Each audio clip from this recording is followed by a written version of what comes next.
definisi public speaking adalah sebuah cara komunikasi untuk menyampaikan pesan atau informasi di depan halayak atau sekelompok orang.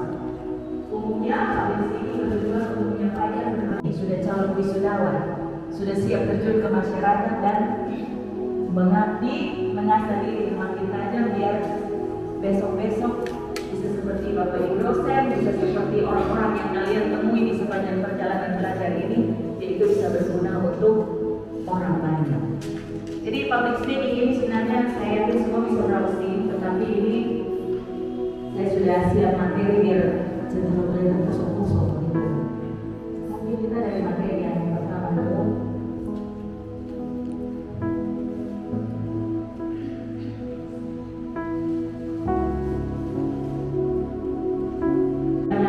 Definisi yang teman-teman temui bisa menghapus satu pengertian baru silahkan, tetapi yang penting dasar dan tujuannya adalah kira-kira seperti ini. Next, kan? Tujuan public speaking adalah yang pertama yang kita rangkum dari pengertian tadi adalah menyampaikan informasi. Yang kedua mempengaruhi audiens, dan yang ketiga menghibur audiens. Mempengaruhi ini ada banyak ya, promoting audiens. Jadi audiens ini kita setiap hari menemui bagaimana para dosen itu mempengaruhi kalian untuk bisa lebih antusias terhadap mata kuliah yang memilih di tengah-tengah perjalanan kuliah agak malas-malasan, agak lama progresnya. Itu adalah sesuatu yang perlu pengaruh dari public speaking. Bapak Ibu dosen perlu kasih semangat lagi. Itu tentunya dalam belajar di dalam ruang kelas itu adalah salah satu tujuan yang ingin dicapai. Berikutnya, manfaat public speaking yang pertama, menguasai public speaking itu bisa menambah kepercayaan diri. Yang kedua, mampu berbicara dan menyampaikan pendapat di forum apapun. Mau pimpin ibadah pemuda, mau ajar anak-anak di PPA, mau waktu KKN memberi penyuluhan kepada masyarakat di desa, di tempat KKN, dan lain-lain. Yang ketiga, menaikkan bobot untuk persiapan diri sebelum melamar. Pertama, pengembangan keterampilan. Keterampilan bagian dari sertifikasi atau peningkatan KSN. Jadi saya sampaikan mungkin kalian perlu kasih persiapan TOEFL-nya atau siapa yang IELTS-nya gitu. Nah itu bisa. Terus tapi bukan hanya bahasa Inggris.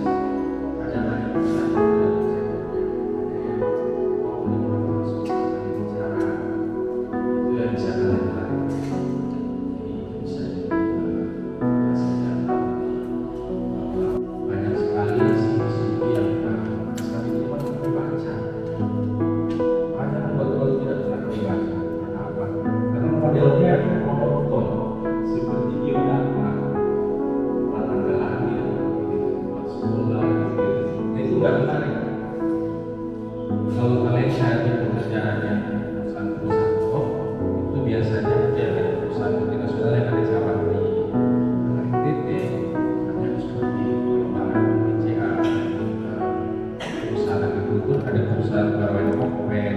Nah itu biasanya yang seperti itu tuh berpengaruh dalam proses. Jadi teman-teman bisa melakukan search di Google, mulai cara sudah ada gambaran kira-kira mau memasukkan lamaran kerja nanti bagaimana. Nah setiap perusahaan beda-beda ya, lihat sesuai target. Ada perusahaan yang membuka kalau secara umum general dia bukan di website-nya. Ada yang membuka ini perusahaan ini. Ada yang teman-teman sudah pernah punya media sosial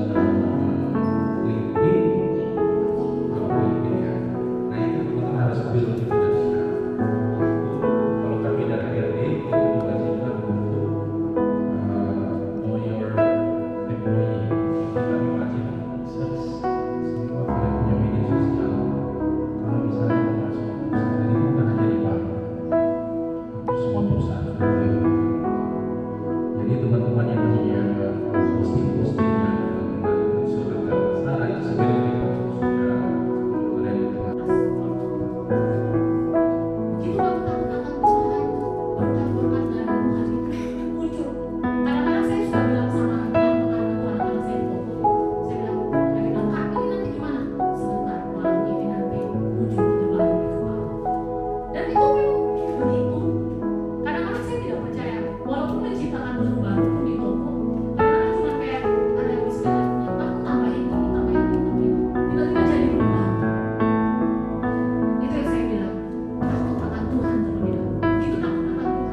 saya ulang tahun,